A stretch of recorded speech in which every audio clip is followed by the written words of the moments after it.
섀도우 침습 무지의 반증 수술은 이제 흉터가 당연히 작죠. 수술하고 나서 일반적으로 다음날 신발 신고 걸어 다니는 그런 것들이 가능할 정도까지는 되고요. 이런 모형을 좀 준비를 했고 실제로 쓰는 이런 기구들을 좀 준비를 했고요. 되면 이렇게 돌아가면서 뼈를 이렇게 절골을 하게 되죠. 안녕하세요. SNU 서울병원에서 발과 발목을 담당하고 있는 서상교 원장입니다. 오늘 여기는 저희 병원 실제로 수술을 하는 수술실이고요. 오늘 마스크를 제가 쓰고 이제 시작을 했는데 섀도우 침습 무지 예방증 수술에 대해서 좀 말씀을 드리려고 하고요.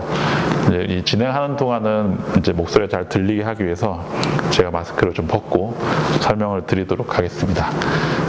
이게 끝나면 다시 저희가 깨끗하게 소독을 할 거고 또 무균 수술실에서 계속 양압이 걸려서 이제 환기가 되기 때문에 이후에 수술하시는 과정에서는 전혀 오염에 문제가 있거나 그러지는 않기 때문에 진행을 하도록 하겠습니다.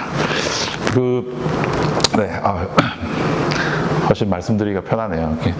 섀도우 침습 무지 예방증 수술을 환자분들이 많이 하시고요. 저희가 저번에 유튜브에 미국에 계신 이모세 교수님과 같이 이제 얘기도 드렸었는데 그때 이제 기본적으로 서로 이제 의견에 관한 내용들을 많이 말씀을 드렸고 오늘은 섀도우 침습 무지 예방증 수술을 실제로 어떻게 하는지 그런 부분들을 좀 궁금해하시는 분들도 많고요.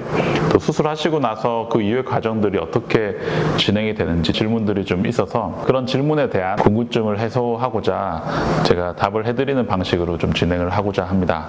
섀도우 침습 무지 예방증 수술은 이제 흉터가 당연히 작죠. 섀도우 침습이란 말 자체가 절개를 하지 않는다는 말이기 때문에 흉터 없이 절개를 하는데 섀도우 침습 무지 예방증 수술은 피부 안에서 일어나는 뼈의 교정과 관련된 부분은 절개를 해서 교정하는 것과 사실은 동일하게 일어납니다.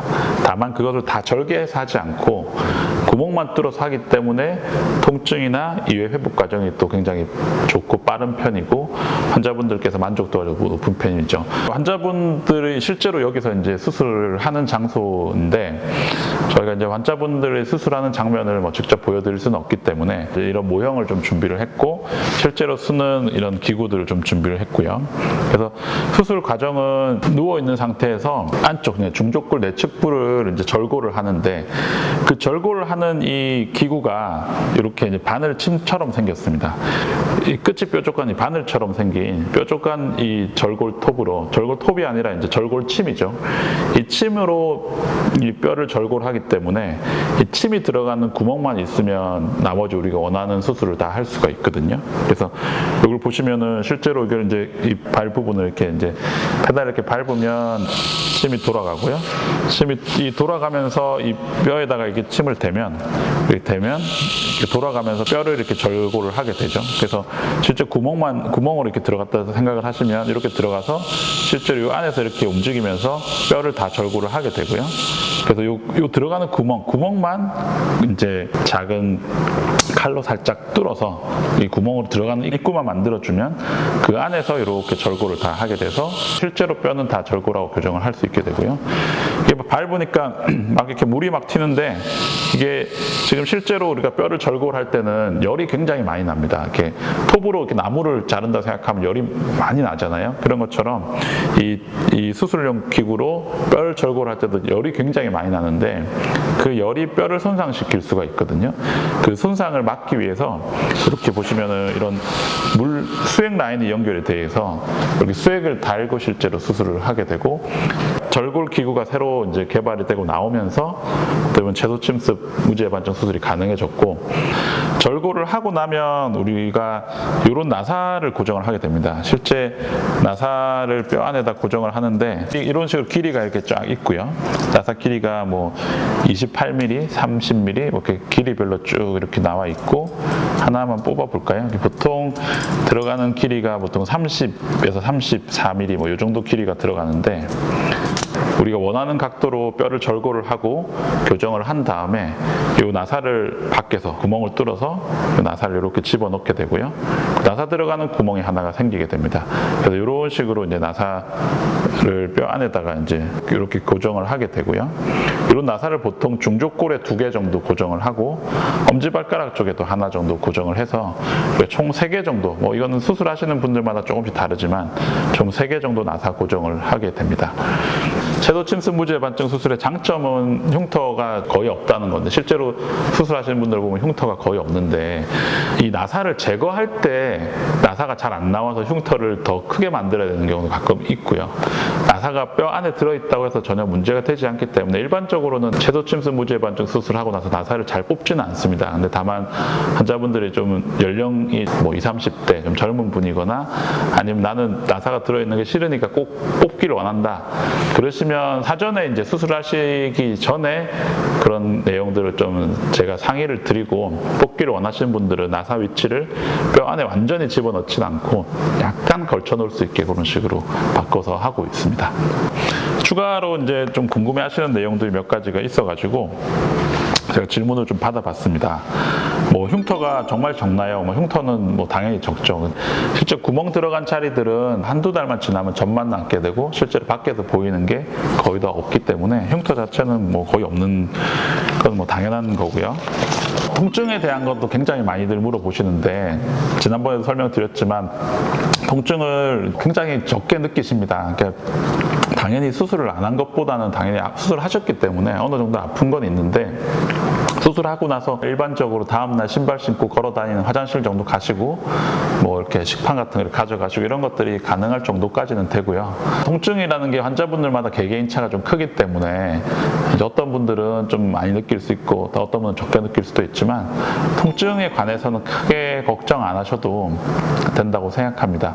한쪽 수술을 받으시고 나서 반대쪽 수술을 받기를 원하시는 분이나 아니면 내가 수술을 받고 내 가족들이나 가까운 지인분들을 또 소개해서 모시고 오는 분들이 많은 걸 보면, 제가 통증이 아무리 적다고 얘기를 드리는 것보다 이런 사례들을 이제 보면 훨씬 더 이해하시기가 편할 것이라 생각이 됩니다. 가끔 채도침습 수술이니까 이거 입원하나요? 이렇게 물어보시는 분도 있고 마취하나요? 이렇게 물어보시는 분도 있는데, 뭐 당연히 이제 뼈를 절골하기 때문에 마취는 해야 되고요. 일반적으로 뭐 척추 마취나 아니면 발목에만 이렇게 주사하는 이런 국소 마취를 뭐 하기도 하는데, 저희는 일단 척추 마취해서 통증 없이 수술을 진행하고 있고, 그 다음에 이제 입원 기간은 보통 수술 끝나고 다음 날, 그러니까 이틀째, 그러니까 월요일에 수술을 하셨으면 수요일 날 처음 소독을 하거든요. 그러니까 이틀 동안은 수술 부위가 좀 안정될 수 있게 뒀다가 소독하고 큰 문제가 없으면 그날 퇴원하시거나 아니면 하루 정도 더 계셨다 그 다음날 퇴원하시는 게 일반적이고요. 양쪽을 다 같이 하신 경우는 이제 보조 신발을 신는데, 보조 신발을 4주 정도는 신으셔야 되거든요. 그걸 신고 다 활동을 하시면서 걸어 다니시는 겁니다. 그래서 그 보조 신발을 양쪽 다 신고 걷기가 조금 불편하신 경우도 있어서, 양쪽 다 하신 경우에는 뭐 2, 3일보다는 조금 뭐 하루 이틀 정도 더 입원하셨다가 퇴원하시는 경우가 조금 더 일반적이고요. 재활을 또 많이들 여쭤보시는데, 사실 무지해반증 수술이 꼭 재활이 많이 필요한 건 아니고요. 제가 무지해반증 수술하고 바로 신발을 신으라고 하고 걸어 다니라고 하는 것도 어떻게 보면 그 과정 자체가 재활이라고 생각하시면 되거든요. 그래서 그걸 신고 다니시는 게 재활 과정이고, 물론 첫 뭐 하루 이틀 정도는 조금 걷는 게 좀 불편하기도 하고 조금 욱신욱신하기도 하지만, 보통 화장실 가시거나 이런 일상생활 하시는 데는 크게 지장이 없을 정도는 아닌 것으로 보이고, 한 1, 2주 지나면 그런 통증도 좀 많이 좋아집니다. 그래서 한 2주 정도면 조금 더 편하게 다니실 수가 있고, 한 4주 정도 되면 신발을 풀고 이제 원래 신으시는 신발로 바꿔서 신으시고요.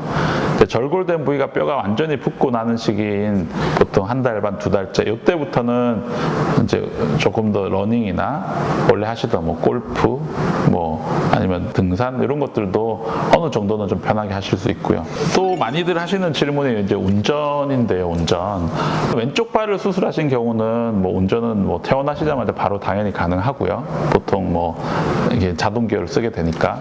만약에 오른쪽으로 수술하신 경우는 제가 뭐 한 달 정도는 운전을 좀 조심하라고 말씀을 드립니다. 이게 그 수술 직후에도 사실 그 보조 신발을 신고 운전 페달을 밟는 힘 자체가 수술 부위에 크게 무리가 간다고 생각은 하진 않는데, 이제 그 운전이라는 게 항상 돌발 상황이 생길 수 있기 때문에 발이 대처를 해야 되는데 그런 대처가 좀 어려울 수 있어서 한 3, 4주 정도 지난 다음에 전반적으로 회복이 좀 되고 나면 운전을 하시는 게 좀 안전하다, 오른발인 경우에 그렇게 좀 말씀을 드리고 있습니다. 채소침습 무주해반증 수술은 이런 수술 기구가 새로 좀 개발이 되고 새로 나오면서 기존의 수술법들보다 조금 더 향상된 방법으로 환자분들에게 많은 도움을 줄 수 있는 좋은 치료고요. 제가 실제로 수술하신 환자분들도 이제 만족도가 높으시고 좋아하시는 것 같아요. 저도 수술을 하는 정형외과 의사로서 수술하고 나서 환자분들께 수술 잘 돼서 좋다, 고맙다 이런 얘기 듣는 게 사실 제일 보람된 일이거든요.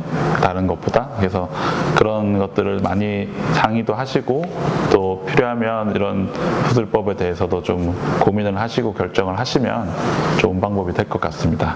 오늘 질문하신 여러 주요 질문들 말고 또 보시고 필요한 댓글을 이렇게 쫙 달아주시면 거기에 대해서 또 좀 어느 정도 개수가 되면 모아서 다시 한번 설명을 드리고 하는 시간을 또 지속적으로 가지도록 하겠습니다. 네, 저희 좋아요와 구독을 많이 해주시고요. 앞으로도 또 필요한 정보 궁금해하시는 거 많이 전달 드릴 수 있도록 노력하도록 하겠습니다. 감사합니다. 마스크 써야지.